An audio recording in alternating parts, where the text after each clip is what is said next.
Positive রক্তধারী ছেলেরা যদি negative রক্তধারী মেয়েকে বিয়ে করে, বিয়ের পরে প্রথম সন্তানে কোনো সমস্যা হবে না, দ্বিতীয় সন্তান থেকে তার দেখবেন যে ইরাইথ্রোব্লাস্টোসিস ফিটালিস নামে একটা রোগ হবে বাচ্চার, ভয়ঙ্কর রোগ। আপনাদের এখানে পজিটিভ রক্তধারী কারা কারা আছেন? পজিটিভ রক্তধারী মানে এ পজিটিভ, বি পজিটিভ, মাশাআল্লাহ হাত নামান অলমোস্ট 95%।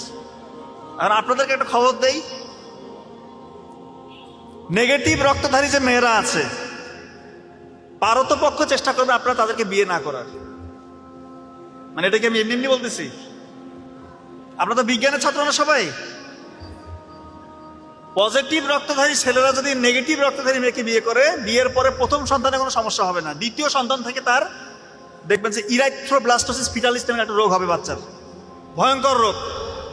হাইড্রোপস ফিটালিস হবে, তার হার্টের মধ্যে পানি জমবে, লাংসে পানি জমবে ওই বাচ্চার, ব্রেন এমন বেশি রক্ত ভাঙা শুরু হবে ওই বাচ্চার, তার জন্ডিসের মাত্রা এত বেড়ে যাবে ব্রেইনের মধ্যে পর্যন্ত জন্ডিস চলে যাবে। কার্নিকটেরাস বলে, কার্নিকটেরাস, মানসিক ভারসাম্যহীন হয়ে যাবে ওই বাচ্চা, খিঁচুনি দিবে, অজ্ঞান হয়ে যাবে, কমাতে চলে যাবে, মারা পর্যন্ত যায়, এবং ওই বাচ্চার খুব একটা প্রোডাক্টিভিটি থাকবে না।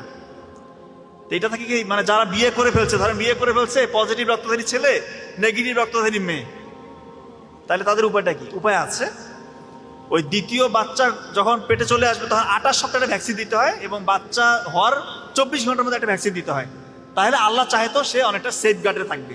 তবে যেহেতু বিয়ের আগে একটা অপশন আছে, আপনার সম্ভব হলে এটা একটু এড়িয়ে চলবে।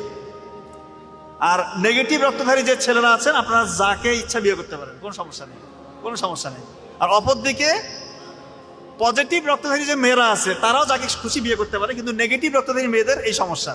পজিটিভ রক্তধারী ছেলে, নেগেটিভ রক্তধারী মেয়ের বিয়ে হলে এই সমস্যাটা।